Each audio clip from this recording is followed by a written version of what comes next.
Let's bring in a former BYU quarterback, BYUtv analyst, Blaine Fowler on the Deseret First Credit Union hotline. Blaine, do you like Werther's original? No, who doesn't? I don't. Like, I don't, Uncle. Brian. I don't, Uncle. I know my nephew. Did I not raise you right? I don't. It's like You've never introduced me to it. I blame you. I just did. I gave you when you threw it off the set. Jerem, I'm not talking to you right now. I'm talking to Uncle Blaine. Uncle Blaine.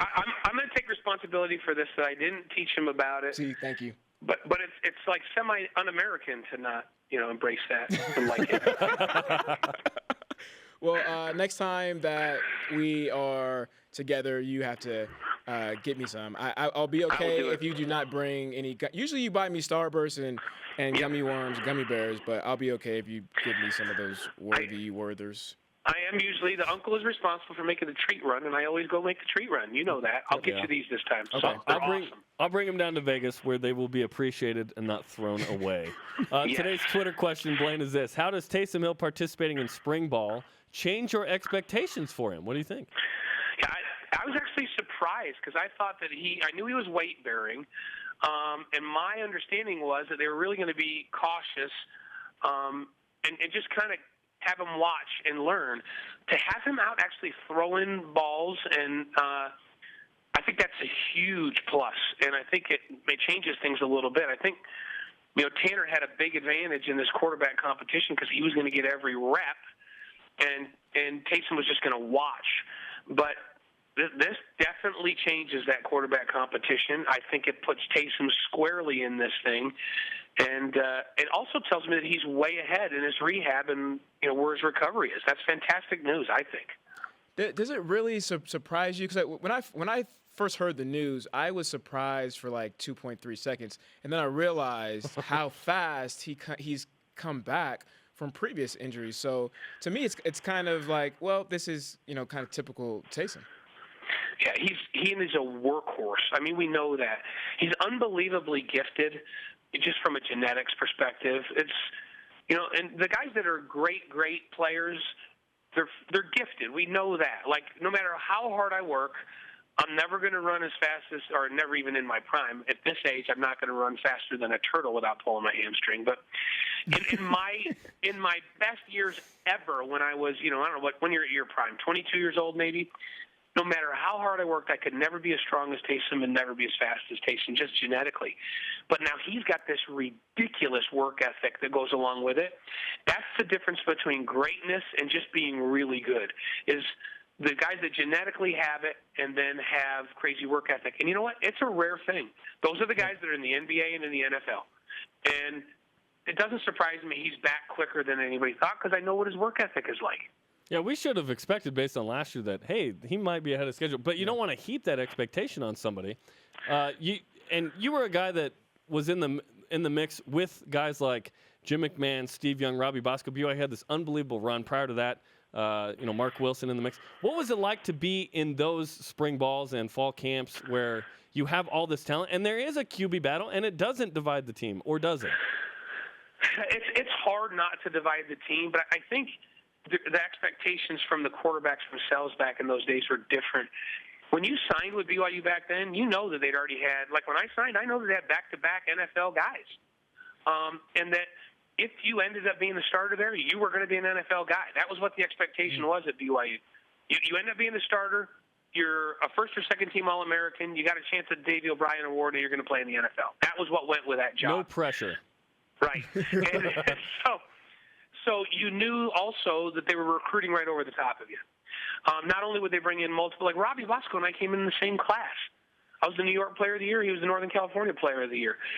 We had Eric Krasmarzik, who was the Southern California Player of the Year that was in the class in front of us that eventually transferred. You had a guy named Steve Young who we all thought was going to move to defensive back. That's what they told me when they recruited me. He was moving to defensive back, so I shouldn't worry about him. That didn't work out.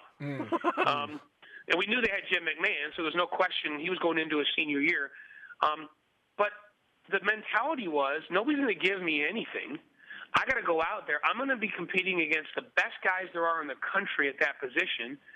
And if I win the job, I'm going to be in the NFL, but it's a tall task. That was the mentality. I kind of hate the mentality these days that, well, if I'm not the guy, then I'll just transfer someplace else. What happened to battling for the job? You know, What's wrong with this generation, Uncle? Right, but here's the good news. These two quarterbacks are throwback guys. They're old school guys. That's what I love about them. I don't think Taysom or Tanner expect that they hand anything to them. And I can tell you this, their quarterbacks coach is way old school. Ty's going to go, hey, I've got an NFL mentality. You have 2 or 3 great quarterbacks in every team. They battle for the job. The job's not going to be won in spring. I heard him say that yesterday. And, we'll see who's playing the best in the fall. And it's an open battle. The best guy's going to be out on the field, and there's nothing wrong with that. I love that mentality, and I love that these two guys are embracing that mentality.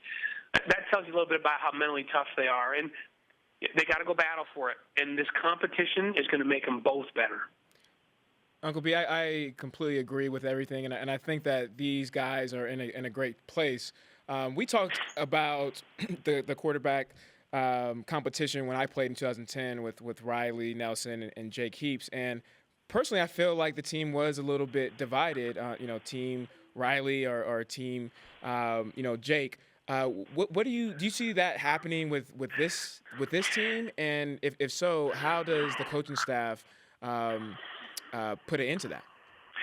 I don't think that we're going to see that because I don't think there's been any promises made to either of these guys. I really believe that, and I know this staff This is crazy to say because I've worked with the former staff for how many years? They've been in place 11 years, and I've worked with them. But the guys on this staff are very close personal friends. I know them well, and I can tell you they haven't promised either of those guys anything. So those guys aren't going and saying, well, when I came here, they promised me this or that. They know they have to earn it. That changes the mentality of the team. And I think that's the way Kalani set this thing up at every position. It's like, I don't care whether you're an All-American. It doesn't matter whether you're Fred and Warner and Kai Nakua, who were great players that started last year, or you're a guy that didn't play. We're going into spring ball, and every job's up for grabs. That changes the mentality of everything. Everybody's battling for their job. They don't have time to worry about who's battling for the quarterback spot. And the good news on this, again, you got two guys that are both proven. And I think that back in the old days when we were just a stockpile of good quarterbacks, the rest of the team were just like, well, it doesn't really matter who's going to play because they can both really play. It's a great point. Yep. And so I think they're going to just go, hey, whoever they put out there, we know they're going to be great because they both are already proven talents on the field at this level. Isn't that a nice thing to have? I mean, everybody's like, what are they going to do with this problem? I'm going, man, that is not a problem at all. That's what Ty Detmer said on this very set about the situation. Blaine, great stuff. Hope you're feeling better. I know you had a cold last week, and we're going to see you down in Vegas tomorrow. Yep, I'm getting my voice. Can you tell my voice is a little bit back?